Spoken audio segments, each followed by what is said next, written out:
I will direct everybody's eyes to the stream. I am going to be sharing an art project that my wife helped me with. My wife, who has the patience of dealing with technology, she was able to help me bring my vision of this picture to life. And I'm gonna try to see if it'll come up.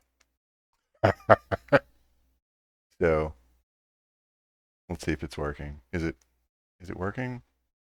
Yes, it is. Yeah, I see it. So that's the background when we do this. This is now all of my new thumbnails for this because it entertains me. This is I don't know. Yeah. Anyway, I don't know if you if this evokes any That's any nice. any feelings. I feel like this represents the feelings of watching this show.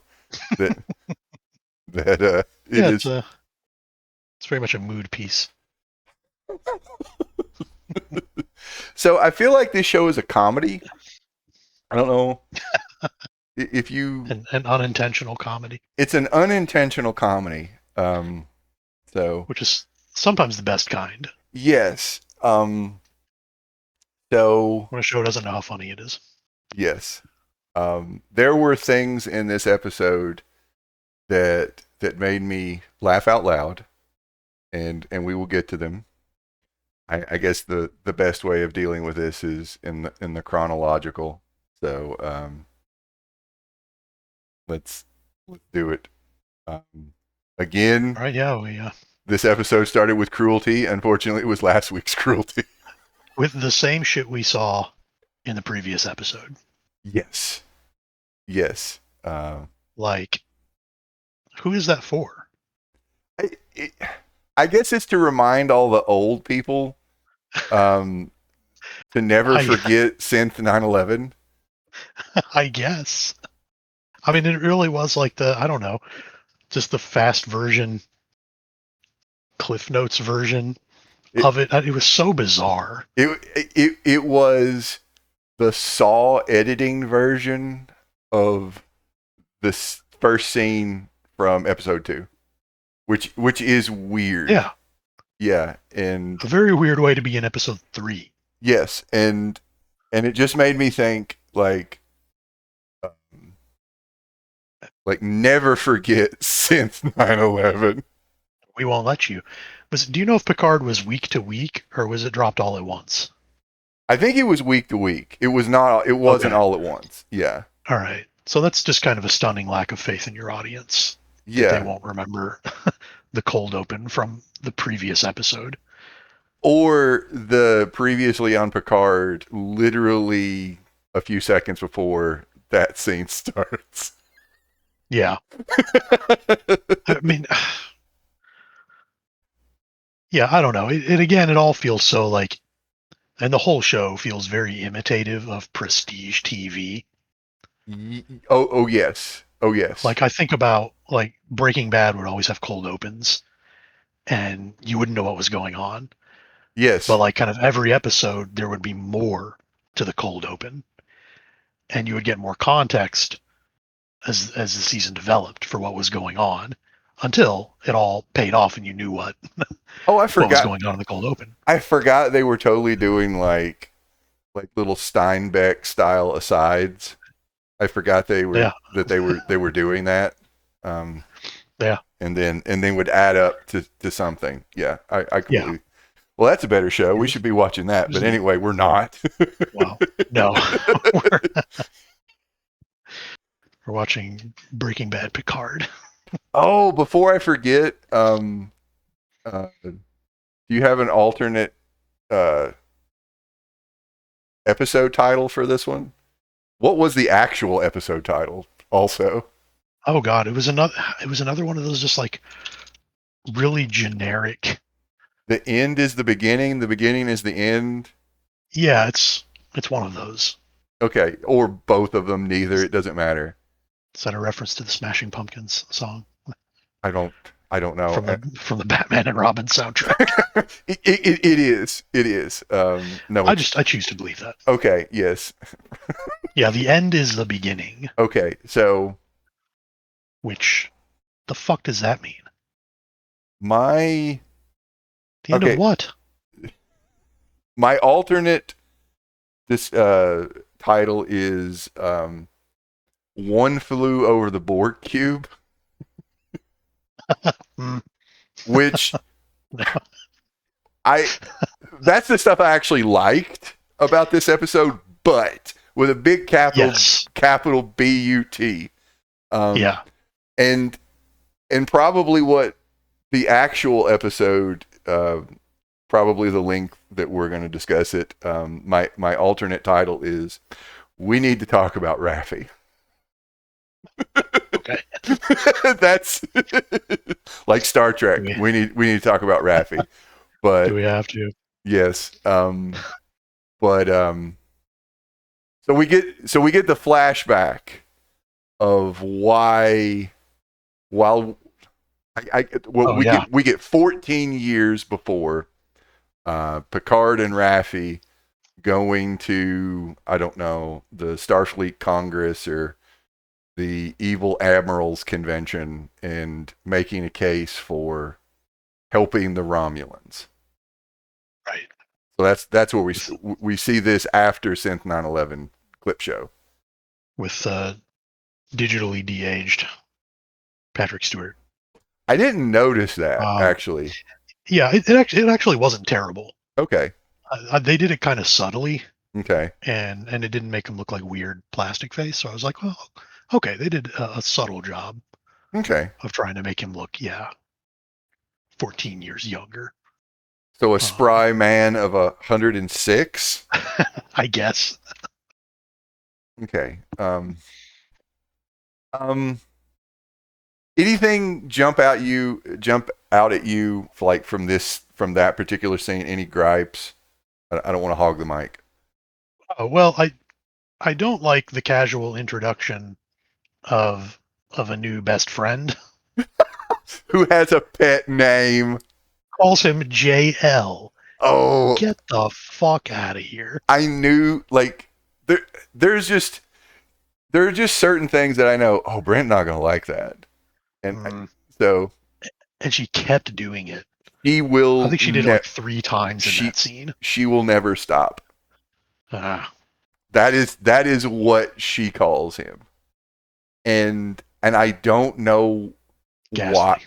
I don't know why it really bugs me. I don't know what it is, because I don't know if it's because she's like half his age, or I don't know how old she is, but she's much younger. Wow.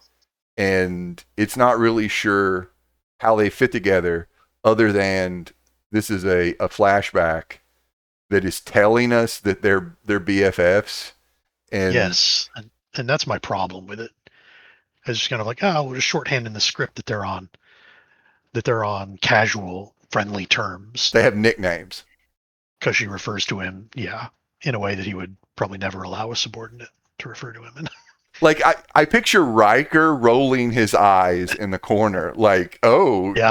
like he starts calling him JL, and he just gives like the Picard shit look back. Yeah. Like it feels like something that like Beverly Crusher would say. Right. Like it's that level of someone who has a lot of history, and maybe maybe someone who knew him from the academy days, and that's what they called him then. yes, So they keep doing it. yes, but but this person is Johnny come lately. Yeah, she's not 106 also. Yeah, so it felt very very forced Yes. to try and get the audience into the space where, oh no, they're friends. It also reminds me something that like maybe Q would call him to get under his like skin. Oh yeah. So anyway, Yeah. and so he gives a speech that we don't get to see, Mhm. because the speech that he would have gave would have stood for something, and this show doesn't stand for anything. Uh, So that's why we don't get to see it. Also, yes. you can't write better than you can actually write. Well, yeah. We just won't write the speech because it'd be too hard. Okay, so And yeah, it might risk having something to say, it might have something to say. So, that's not totally just pat. yeah, or like I don't know, cribbed from something else. Yeah. Um, and then the speech doesn't work. The Romulans don't get the help, or the Federation refuses to help the Romulans. And he's basically like, "You don't help, I'm gonna quit." And they're like, "See ya." And Like, fine, then quit. so Like, we give a fuck. yeah, he quits, and Raffi gets fired. Right, which I didn't understand. Yes. And this, okay, all right. And it is now, are you ready to talk about Raffi? And we may as well. Okay, so I really want to know what you think of her from what you gain, or like what you took from that scene, which follows into where we see her living and her outlook towards Picard and his chateau. Yeah, like there's some kind of class thing going on. There, And yes, I'm like, I'm pretty sure humanity solved that problem. because they said so repeatedly every like series before this. Yeah. It's kind of one of the foundational sort of ideas, right? Yes, That, that all of our horrible Earth problems have been solved, right? We don't have war on Earth. We don't have poverty. We don't have disease. We don't have crime, right? We don't have people who have to live in desert trailers unless they just want to. do smoking their snake leaf. Smoking, which I Yeah, laughed so much. I'm like, that's what Hobbit teens go out and smoke in the Shire. They sneak off. They sneak out of Hobbiton to go smoke snake leaf. Or and more appropriately, she vapes snake leaf. She's fucking vaping. she's vaping snake leaf right in front of Grandpa, Get the and fuck out. yeah. Okay, so there. Okay, so and this scene feels really out of place because anytime money is mentioned or class or race, it is always from the standpoint of these other spacefaring species. They don't have their shit together, or Right. it's like racism across species. Like the Bajorans and the Cardassians have beef. The Klingons don't like anybody. The Romulans are like supremacists in their own way. Um, there's they do it that way. Like anytime you talk to a human, they're like, "We fixed this. Like things went really bad, and then we got our shit together, and we did a super plus one infinity Green New Deal, and we fit like anytime somebody like anybody sometime they go up to Dr. Bashir and they're like, how much do I owe you? And he looks like, what, money for a need, for medical need? No, that's monstrous. Looks at camera. Yeah. so so Yeah. And yes, it's always, yeah, aliens, whatever thing they had, that was always the mirror for our society, yes, right? Whereas humans in the future have fixed all of that. yes, they have. So they would view those social problems that we have through the lens of aliens that they would encounter. Yes. But the premise was essentially that we fixed it. Yes. The We did good. needs In the end, were we did good. yes, needs were being met. Housing, health, food, that kind of thing. And then to Yeah. have an old white dude talking to a younger black woman who is my understanding also usually plays a cop in procedurals or I something. meant to look her up. I know her from something, but Yeah. So you have somebody who's known for playing I guess cops. I think. I'm almost positive. Um, and then talking about the envy of the haves and the like between haves and have nots. And mm, mm, they're depict and then you have a person of color living in a trailer park, a space trailer park, smoking drugs and talking uh-huh, about how she's poor and she has mental health problems. And you're going to uh-huh. find out next episode she's a bad mom. Um, Oh, okay. and it Cool. starts looking like I don't know Ben Shapiro wrote this episode. Like it starts looking like, well, in the future we fixed all these problems. So what's wrong with Raffi? You must conclude that it is the rap music. Like Right. It seems kind of intrinsically reactionary. yes, it is. And I know, like, I'm sure that the writers of this show would just, they'd clutch their pearls. It's like, that's how right wing this fucking country is, America. That the Mm, middle of the road is so problematic. Like, yeah. it's not code of honor racist, but it's going in that direction. This is not Captain Cisco. This is not Geordie LaForge. This is Yeah. not any number of, like, black Bajorans just everywhere or black Vulcans or whatever. Like any number of just people existing. No, and it feels so out of place that it doesn't feel like Star Trek. No, not at all. It feels like something else entirely. It sounds like And it's a space crime show. Then it is. But anyway, go ahead.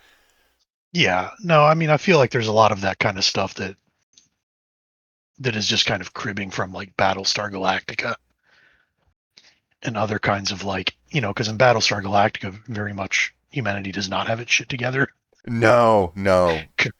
critically so, to the point Yes, where everyone is almost dead, yes, yes. and they still have all these problems, Yeah. right? But yeah, so it just feels like a drop in, and again, like they're cribbing from other kind of harder edged sci-fi properties that don't really fit. Um, I also wanted to point out how absolutely gratuitous it was where her house was, How so? because they point out that it's Vasquez Rocks, which is uh, which is in California, and that is the location where they filmed the Kirk Gorn fight. Oh You shit! can even see the exact same the Vasquez Rocks, like her house is built where Captain Kirk fought the Gorn. She put her trailer park, her trailer, right where Captain Kirk fought that Gorn. Yeah, where Oh they my went out, god! wheeled their cameras out into the desert. They found that cool rock, Vasquez Rocks. Like, this is a perfect place to shoot this. Well, thank you for that tidbit. And it was so gratuitous, just down at the bottom, Vasquez Rocks. I'm like, yeah, I everything is remember. everything is an Easter egg. I remember. You remember? I remember I remember Barry. the Kurt Gorn. I remember the Kurt Gorn fight. Don't even get me How started great. about what they've done to the Gorn. Anyway, that's Yeah. Okay. okay. Don't Google it. Anyway, we got to keep talking about Raffi. Uh, Yeah. Raffi. And something that was weird to me is like, I don't know, like her life just completely collapsed his white man went because away. this white man went away, and she acts more like he dumped her. Yes, there is an uncomfortable familiarity.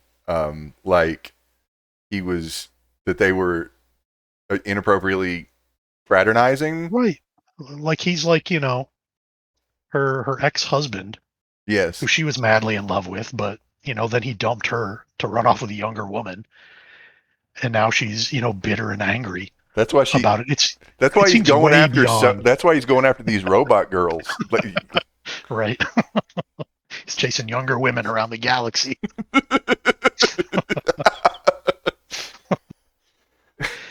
Star Trek Picard, Epstein Files edition. But she acts very strangely. And again, I know they really wanted to like write her as this kind of hard-edged, tortured sort of character, but it feels so bizarre for her to lay all of that blame on Picard Yes.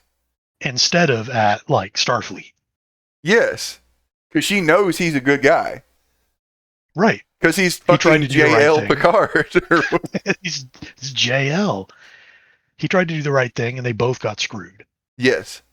for trying to do the right thing. And and I guess he fucked off to his chateau to mope. Yes. She fucked off to the desert and just resented him And smoked drugs. ever since, and to smoke her drugs Yes. in her desert shack, And read in her desert poverty shack. and read Info Wars like in from space or whatever. Yeah. Get on the space internet. It wasn't really clear if because they lead you to believe that he actually still rallied people to do something, but in this I was episode, going to ask that. Yeah, because in this because I episode, got that impression. Yeah, from when he was interviewed by not Candace Owens, and in this episode, it seems like that he just fucked off. Like we have ambiguity in like what actually happened. That's not good writing. No. I don't think we're both simultaneously losing our mental faculties as we watch this show. The things are badly communicated.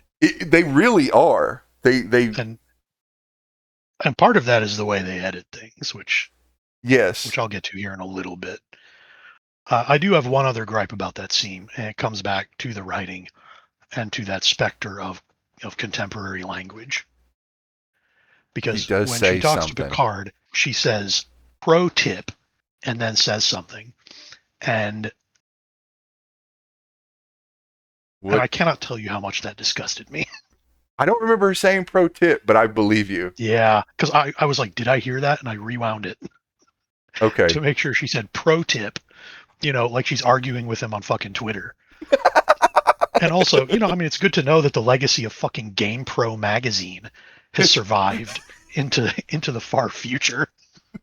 Because that's where that came from. GamePro would have in their little articles, they would be like, pro tip, jump on the Goomba to squash it, or whatever the fuck. That's where that comes from. So I'm like, okay, well, nice to know that the GamePro magazine has had some legacy that has endured far enough into the future that people are still using. At this point, even at that point when the show was made, it was a little bit dated. Yeah, it's more of kind of a millennial thing, I think. Okay. And very snarky internet speak. Yeah. And it's kind of, oh no, thank you, please. No more of this. I can see why that irritates you. I do get it. Because it just contributed to the feeling of, oh yeah, this doesn't take place in the Star Trek universe. It doesn't take place in the future. It takes place right now because we don't have our shit taken care of. I mean, it would be something to say, hey, we're rolling back social programs or whatever. If you don't work, you don't eat. I mean, because it sounds like that she's hard up on space bucks or something. Right. Like whatever. So if you leave so if you get fired from Starfleet, you have to go on space welfare or you lose your your UBI or something. Like it's not communicated very well, and because you can't tell when it is and they haven't watched any of this shit, it's like if they wanted to say, hey, we're in a stretch of neoliberalism because of the Dominion War, like I mean, Okay. that would be I'd be okay with it because it's like, okay, yeah, this is the cost of the Dominion War. Like the Federation is in a it's in decline, and things are getting shittier. Some hardliners are in charge. Yeah. The evil admirals, like The evil admirals, the cabal of evil admirals is in charge now. Yeah, or whatever, like They're instituting replicator rations. or yeah, they've privatized the replicators, and you have to subscribe to replicator plus, like there's a tiered like service that you have to like straight out of Black Mirror or whatever. So yeah, at the free level you can get just like a plate of gray gruel, but you have to watch an ad first, and it's cold. No hot food at tier 1. That's how they would do it on Ferenginar. Yes. That's what Ferengi replicators would be like. It's a subscription service. It has a free tier, but no hot food. What Cheerios, no sugar. Okay, Cheerios and water. What after this scene? Do they go to the Borg cube next, right? Oh, maybe they do. Let me see. Yes, I have. Okay, because when I saw Hugh was such. Can I go back for a second? No, go ahead. I do have one other thing to say about Raffi that I noted. Okay, go for it. Which is that she is a conspiracy whisperer. Yes. And she has proof that Mars was an inside job. Yes. And the joke I wrote down was the caller ID said Romulus. So she is a Mars attack truther. She's a Mars was attacked truther. Those perfidious Romulans did it. Yes. The caller ID said Romulus. Even though they needed our help. Right. They needed help, and they did 9/11 for some reason. Because they hate our freedoms. Because they hate our freedoms. They hate our robot women. Okay, Hugh on the Borg cube. All right, I want to say that I am completely okay. I actually like these panning, like these like panning tracking shots of the Borg cube, like they're coming in for a landing in the Borg cube. The cube looks evil and menacing, and it looks good. That's probably where all the money went, because it wasn't on the writing. For sure. And it communicates the scale of it. Yes. And the alienness of it. It's like you're just in this, I don't know, eldritch shape. Like it. Yeah. I really they're like in a place they're not supposed to be. Yes. So that this is not for humans or Romulans or whatever. It is a place for the Borg. It is alien. You are not supposed to be here. And they communicate that, and it looks good.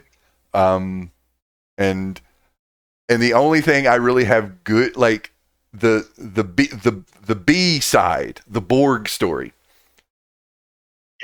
is good and shitty simultaneously to me.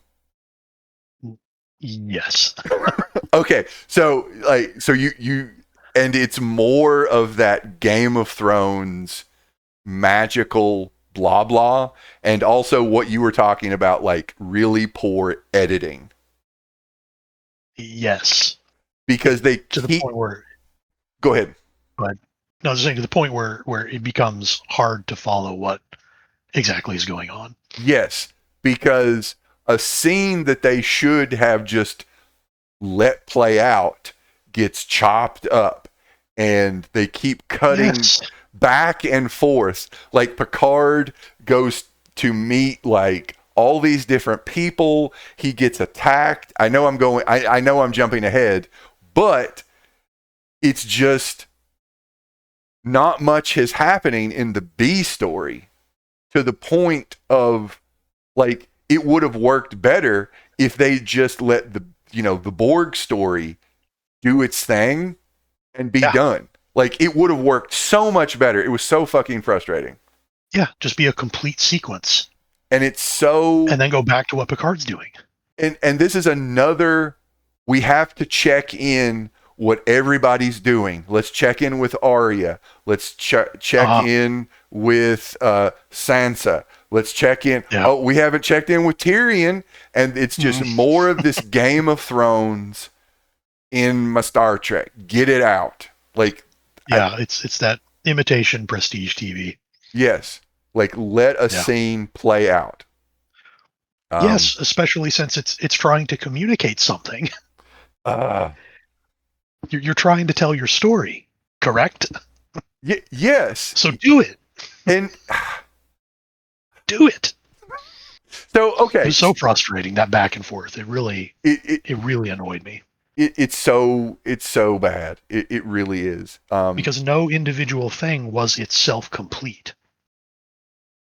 And it's like, anyway, all right, we'll get to what we're actually talking about. Okay, so Soji gets a phone call from somewhere, and it makes her go into sleep mode, and then she has the dumbest device that is just kind of more of that like bullshit sci-fi design. Yeah, it's like some weird Y-shaped thing, and it makes like a triangular screen. Yeah, I'm just like, what the fuck is that? It's some cross between like a handheld and like VR, and also it's futuristic. Like the little blue like Princess Leia is recording a hollow something for Obi-Wan. Yeah. Okay, it's a small thing, but I was like, it was just kind of one of those like, okay, don't try to work hard on your design for sci-fi objects. It's trying to be cool, arbitrarily weird. It's trying to be cool, not functional. Yeah, arbitrarily different. Yes, which like is an iPad is a superior device. Yeah, and it's the opposite of usually what Star Trek does, because everybody was just holding like little like tablets, like in Next Generation or like forever. But anyway, we're nitpicking. So one half of the incest duo comes in to talk to his robot girlfriend, and they have an exchange that doesn't matter. I think it doesn't matter. So the boy goes talk to not Cersei, and she comes in for a really inappropriate brother sniffing hello, like.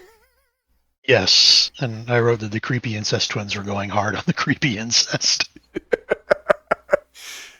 To the point where it's like, this is too much. It's too much. It really is. Like, you know, I have siblings, and I've never once come in to like sniff them and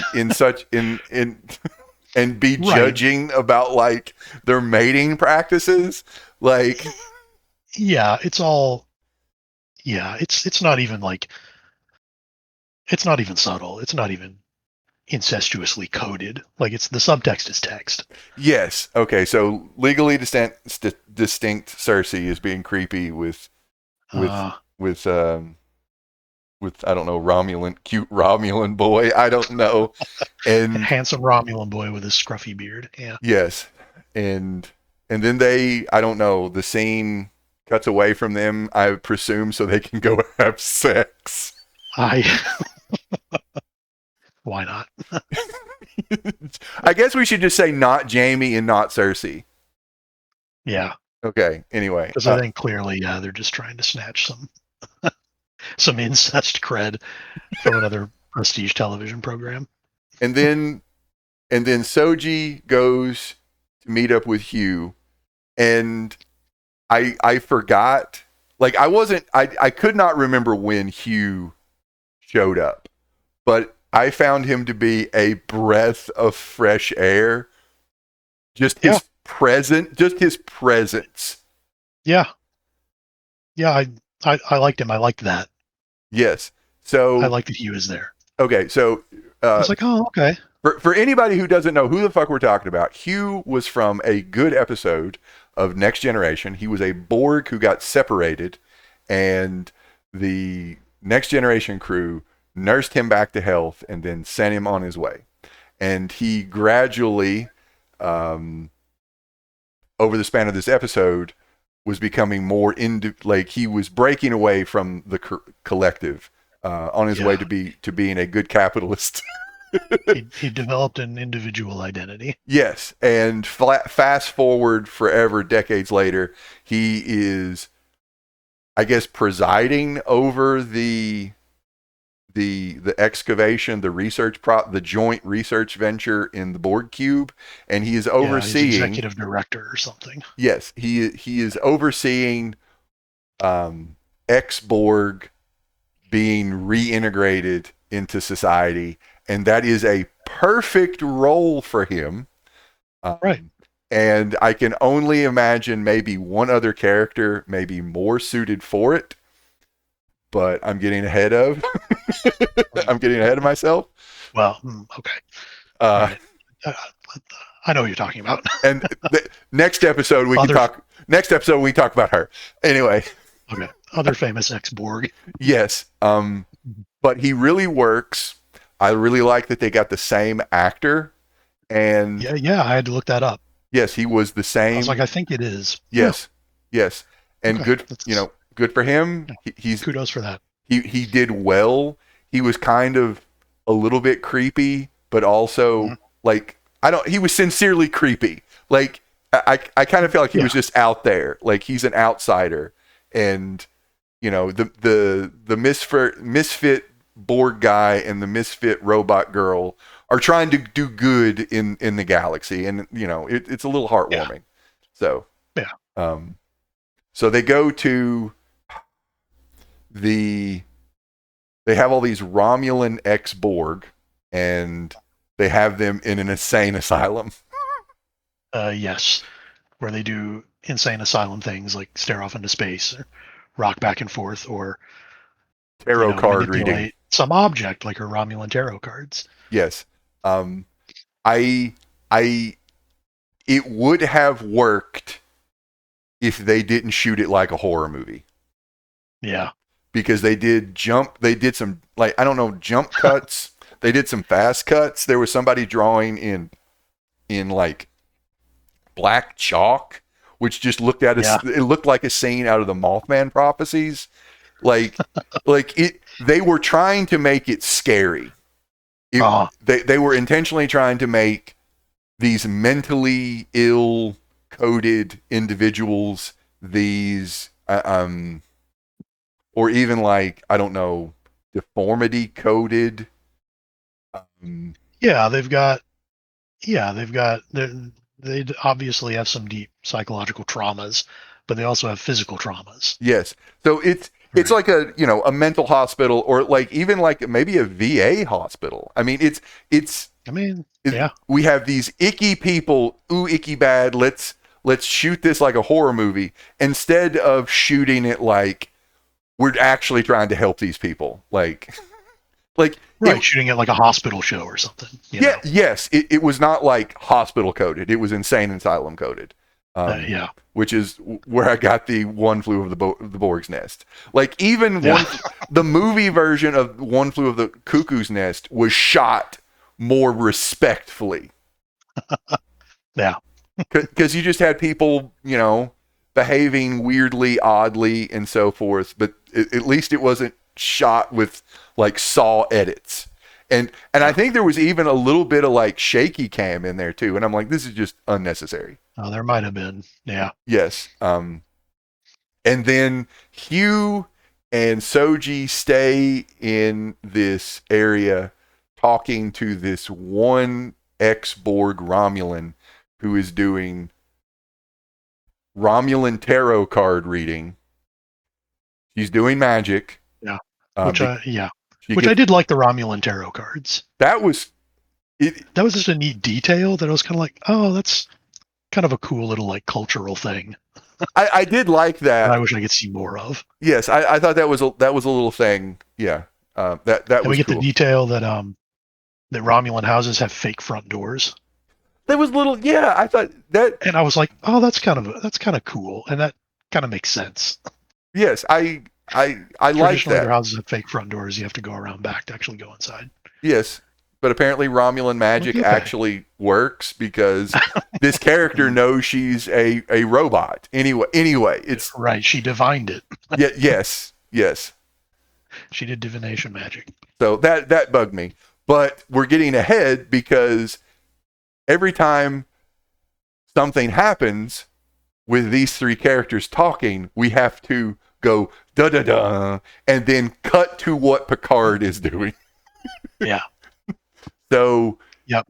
And we're getting just snippets of each story. Yes, Neither barely. of which is self-contained in its own right. Yes. To like guide you through this kind of interwoven story. Instead, like one sequence just kind of ends, and then it skips back over to Picard, and then that just kind of ends, and then goes back to the Borg cube, and does that 800 million times. Yes, and it's before really we finally get the complete version of both scenes. Okay, so let's just stay in the Borg cube and finish that up. let's just finish that up, and then we can go to Captain. Is it Captain? I think Captain Rios is next, or I think so. Yeah, he meets him first. He does, but let's finish up the Borg cube. Yeah, I think. Yeah. So. All right. Okay, so what else we got to say about that? Other than magical ex-Borg Romulan divined that Soji is a skin job. Yeah, and says some cryptic shit. And oh god, and the Romulan orderlies have guns. Oh yeah.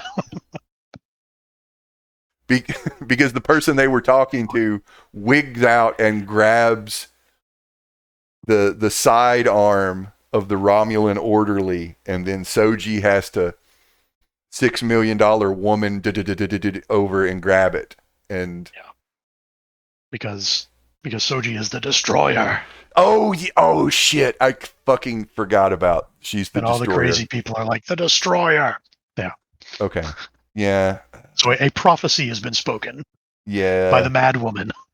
Yes. They had to go to the witch's hut. And that is to meet the mad woman. The destroyer is so fucking generic prophecy. I fucking hate prophecy in shows. I fucking hate it. Yeah. Yeah. Like that exact terminology shows up in Marvel's Agents of S.H.I.E.L.D. too, I think. I think Quake was the destroyer, and I'm just like, fuck you. Like, yeah, workshop that a little bit, because it's just pretty generic. Like, I don't know, do another Romulan .vaj.com or something. I don't know, something. Yeah, something. Like just throw some vowels in there, and it doesn't have to be something. Anyway. Right. Something. Jazz it up a little bit. Something. Right? Sell it to me. Jazz it up a little bit. Sell it to me. Okay. Yeah. That and again, and that whole sequence there again kind of gave me Battlestar Galactica. Yeah. Back vibes with that kind of like introducing mysticism. Yes. And weird stuff into your science fiction show, which is fine in Battlestar Galactica because that was kind of the point. Because that was throughout. That was throughout the show. Yeah, that was one of the themes moving through the show. Whereas in Star Trek, anything mystical like that is always phony shit anyway. Yeah. It's always aliens. Now I'm redoing this scene. Instead of doing tarot card, she's like playing the piano, and it's all along the watchtower. Yeah. Yeah. Yeah. For those you are one of the final five. So for those of you who've seen Battlestar Galactica, better show than this anyway. Oh yeah. Are we done on the cube? And then, or go ahead if you have something else. That's pretty much the end of the cube. Okay. And that's all we get out of the cube. And that would have been like 5 to 10 minutes tops, and it would have cut out so many frustrations if they just stayed in that cube instead of cutting back and forth. Yeah, it would have been a fine, coherent sequence. Yes. With a beginning, a middle, and an end. Yes. And not all unnecessarily chopped up for whatever reason, because they thought it would be more dramatic, because they thought, I don't know, were they afraid people would tune out if any one character is talking for too long? Yeah, I mean, I don't know. okay. Maybe it was, yeah, maybe same reason they have to show us the repeat version of the Mars incident at the beginning of the episode, because they're like, you're too stupid to remember this. Or You dum-dums. All right, anyway. All right, Commodore Yeah, O is a cop, and she interrupts Allison Pill eating her lunch. And she's eating her lunch and listening to something on her earbuds. I like Allison Pill's character, Dr. Girardi, because she's so, like, I don't know, anxiety, maybe a little on the spectrum-y coded. Like she's anxious girl, and I do like her being in the show, and I don't hate her character, at least right now. Yeah, she imbues her character with some personality. Yeah, I like Allison Pill, and yeah, like Commodore O rolls up with her sunglasses on and totally does a cop. Yeah, yeah. Like it's a cop show. Talking to Jean-Luc Picard, otherwise known as JL, alias JL, alias John Luck Pickard. Yeah. I just. Yeah. And then. Yeah, so she shows up to intimidate her. And that was about it, right? For that scene. And that was all that happened in that scene. Yeah, I just thought that scene was funny. That she's just eating her sandwich, and here comes.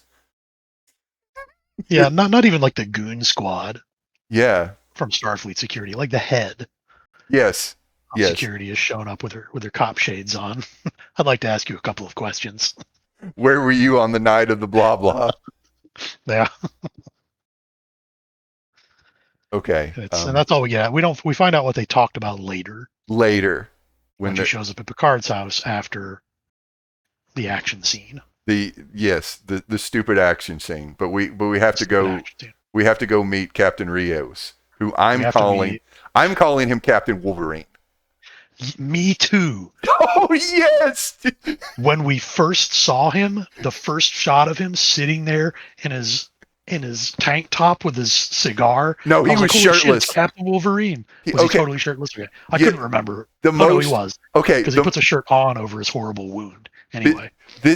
So all right. So Picard goes up to Captain Rios' ship. Captain Rios is the person that Rafi was basically like, I know a guy who you can get a ship and get off world and get your robot girlfriend. So he goes up to the ship. I think the ship looks cool. It does. It looks to me like something out of Mass Effect, but I'm okay with that. I was going to say Babylon 5. I mean, yeah, that works too. Okay, but anyway, it doesn't look DNA between those actually, but anyway. It looks cool. I'm going to give props to the design of the ship. He comes up and he is met by a holographic doctor.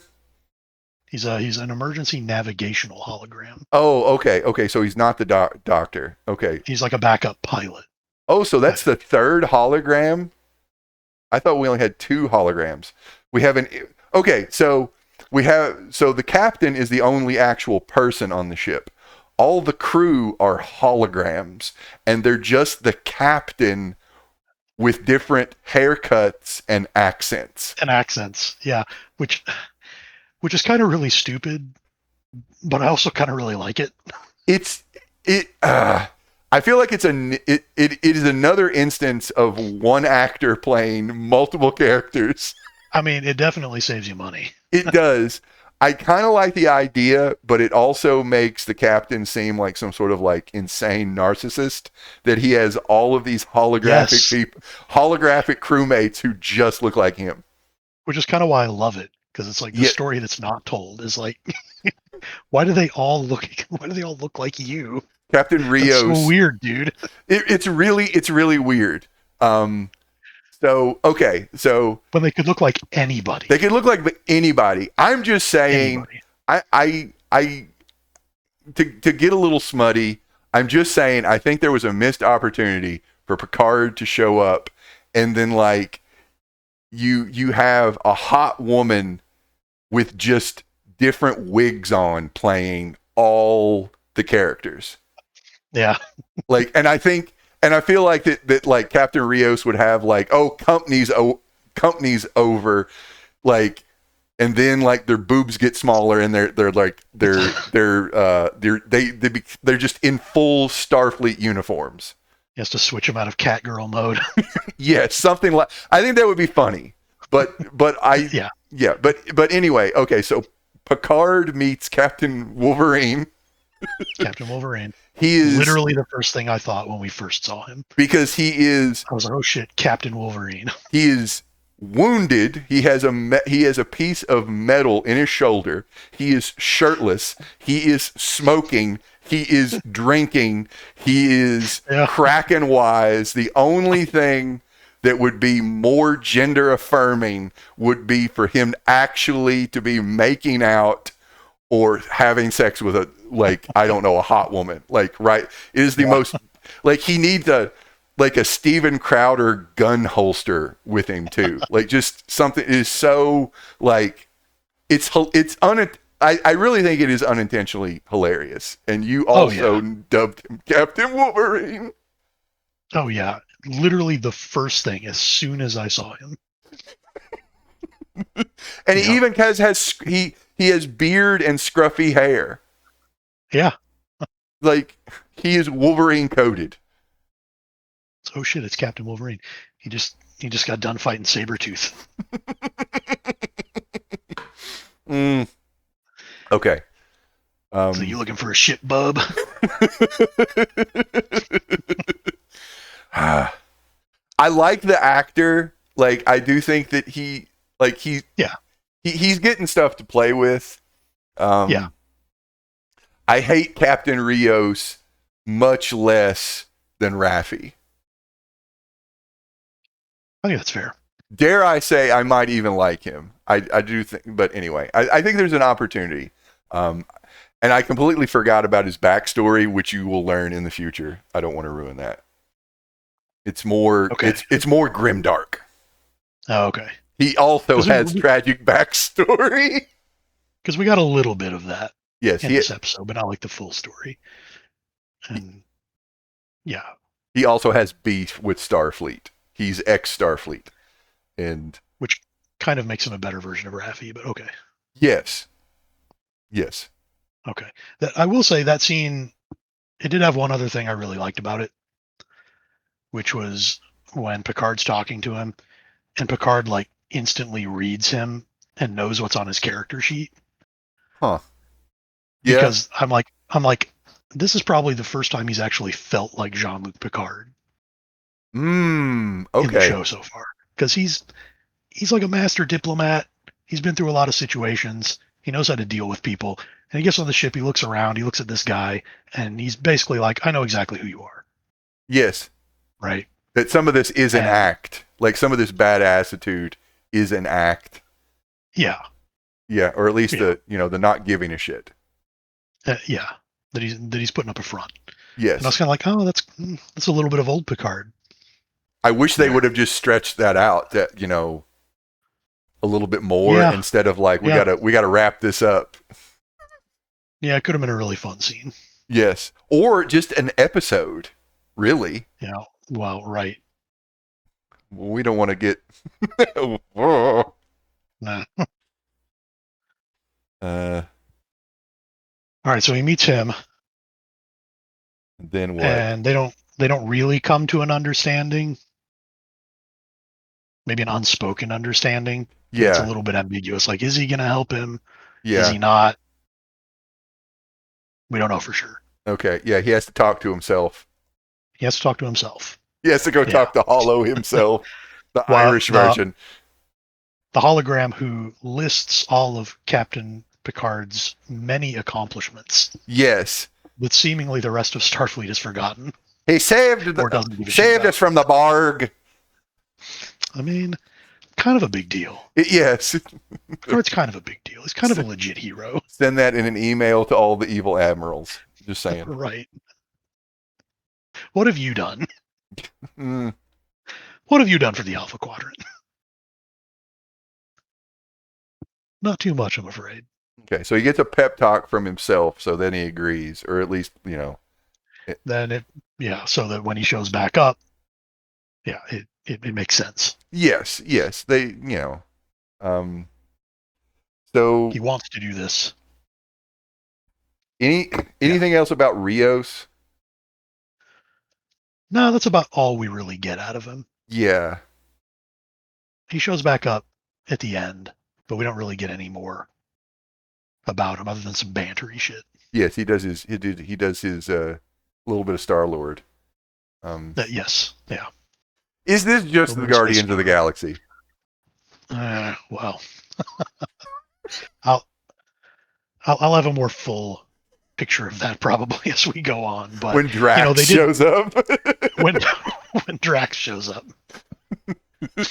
But I mean, they pretty much did explicitly say, like last episode, it's you got to go out, you got to assemble a team of space misfits. Needle you drop. Do this one off the books. Yeah. All right. If you're going to steal from the best. Yeah. So gratuitous fight scene. Are we ready for that? Gratuitous fight scene. The Romulan double secret conspiracy attacks Chateau Picard. They don't teleport in; they just go through the windows instead of Chateau Picard has special shielding. You can't just teleport into Picard's house. You have to come through the windows. Teleport to the porch, and then bust in like a SWAT team. Yes. And then they all get wrecked by a 120-year-old man with his servants. And something I loved about that scene, because again, it's so stupid and so funny, is that they have just stashed guns all over his house. He has a gun under his coffee table. Yes, Jean-Luc Picard. Funny. Yes, learned, so funny space Renaissance man has a gun under his coffee table in case he needs to draw down when, I don't know, a hand of Dom Jot goes bad. Well, in the United Federation of Planets, your constitutional right to bear arms shall not be infringed. Fuck me. Oh. I'm going to mount a gun under my coffee table. Like, those guys who have like a mounted gun holster in their truck. Or those ones that you can like mount to your bed frame, just in case the transgender Illuminati attacks your house or whatever, and you have to defend yourself with lethal force. But in the state of Kentucky, you better click it or tick it. Anyway, that's a tangent. Yeah. Okay. So Picard believes in the castle doctrine. Yes. This is the point. Yes. He has a gun under his coffee table, a stashed hidden pew pew. Yes. Space gun. He is both walking with a cane and takes like somebody like bum rushes him over like a table or a couch, and his 120-year-old ass just gets up and throws down. Like it's okay if your 120-year-old man has to like hide and grab the gun under the coffee table. Like, he doesn't want to break a hip. He doesn't have to go all Chuck Norris. I know it's outpatient probably to fix a broken hip. Those days. It's a but spray. You don't want that to happen. Yeah, it's a spray. It's a series of sprays and injections. And you're fine. I'm sure, osteoporosis isn't a problem. Not in the future. Well, maybe it is now. I mean, probably for Raffi. Well, for some people it is. Yeah. Her space pension's been cut. People have to live in the desert like hobos. They smoking their snake leaf. Smoking snake leaf. Okay, so they overcome the Romulan invaders. They fuck them up. They fuck him up, and They take one of them prisoner. they take one of them prisoner, and they have to do an interrogation. And I legitimately love that his live-in nurse wakes him up by spraying him in the face with a bottle of water like he's a cat. Yeah. Because it's the plant spritzer. Yes. I guess for the house plants. And I'm pretty sure at some point in time. Now I wrote this down. Did you write it down too? How she refers to him, the prisoner. Oh, when she calls him a stubborn northerner. Yes, she smacks him in the face and goes, "'Cause he's a stubborn northerner." Yeah.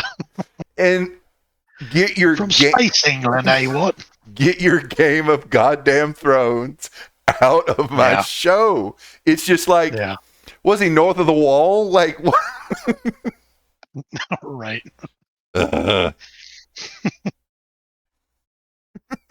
Like it's fine, but they have not established any of that.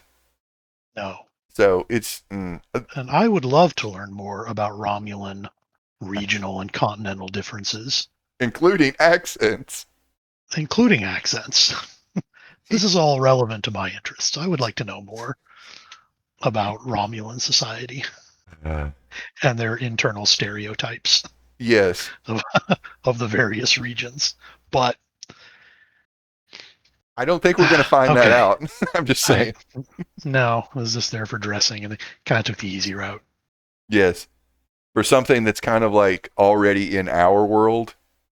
Right. To match accents. Anyway. Yeah. And then they get some information out of him, and then he does the acid spit trick. He spits acid. He does the Duke Leto Atreides. And yeah. Yeah.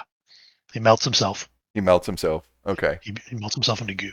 Yes. But he didn't. And he reiterates that thing that she's the destroyer. Okay. Yes, the destroyer. Soji is the destroyer. Okay. And then he turns into goop.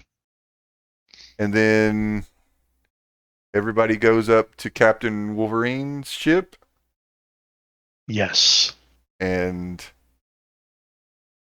they all get on his ship, and then we have the biggest member berry ever. Oh, what was it? Engage. Oh, okay, yeah. Yes, that's how. Yes, they all get there, and Allison Pill is coming too because the cop said that she better, otherwise she's going to jail. She's gonna go to space jail. Yes.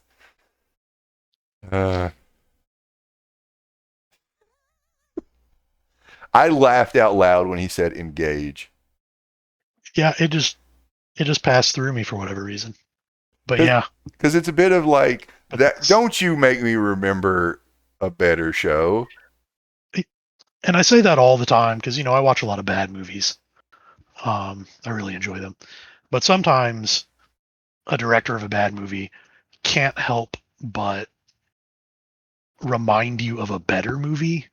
Yes. That's similar to their movie. Yes. Like in Giant Spider Invasion, Alan Hale makes some comment that's like, this spider makes that shark from Jaws look like a guppy.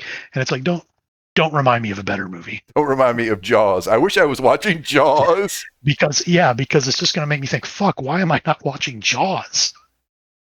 Why am I not watching a better movie? Why am I watching this piece of shit? Don't remind me of a better movie. Please. It will not make your movie look better by comparison. No. And same, don't remind me of a better TV show. Because I'll just be thinking, why am I not watching that? If I want to see more Picard, there's 7 seasons of it. I can see all the great Picard moments. I can see when he argues with the devil. That's totally not the devil. That's really not the devil. It's actually just some fucking alien. Like, is it because, like, okay, we don't like this because it reminds us of a show that did much better, right? That's definitely part of it. So it's a sense of like, this is a step back. This isn't a step forward. This is something. Yeah. It's something that's spoiled, not the next step. It is. Yes, it is not aged like wine. It is turned into vinegar. It's gone off. Yeah, it's all or some of the Star Trek parts mashed together in some kind of loaf. It's Star Trek kind loaf. Of fundamentally kind of unappetizing. Yeah. But this episode was hilarious. Yes. I actually enjoyed watching it, but not for the reasons that they would want me to. Unintentionally funny. It was unintentionally funny. And which at least is entertaining. Yeah. The second episode was much more of a slog. This one was at least it was at least funny. And is there anything else about this episode? Because I have something that I totally forgot to share. Is there anything else? I don't think so. Okay. I've covered all my notes. Jess made another contribution because I share some of this with her as much as she can stomach. And she was basically like, hey, why didn't Picard use some of that wine to bribe a Ferengi? Oh. And I just thought she legit thought of something that, I thought that is a better way of doing things. Like get Quark to do profit. Yeah, I mean it's like, hey, he's only got like this vineyard and he has something that can trade and that gets him a ship and that gets some Ferengi action. And that could have been a fun moment. It could have. Like, yeah, when he's like, I know somebody I could call. Yes. Right. And then it cuts to he's talking to a Ferengi. Right. Yeah. So, all right. So, yes. Trading his fancy wine. Another contribution from my wife. Now that would have been fun. Again, you could get some Ferengi in it. I always want to see them. So. Yes. We need more Ferengi. So, all right. Well, I guess that's it. We're gonna watch episode 4 and talk about it next week. Yeah. Yeah. Okay. Yep. I'm ready for it. All right. So, wherever this ends up on the internet, do the things, and or not. I don't really care. That's literally in the description. I'm like, you can watch this or not. I don't care. It doesn't matter. It doesn't matter.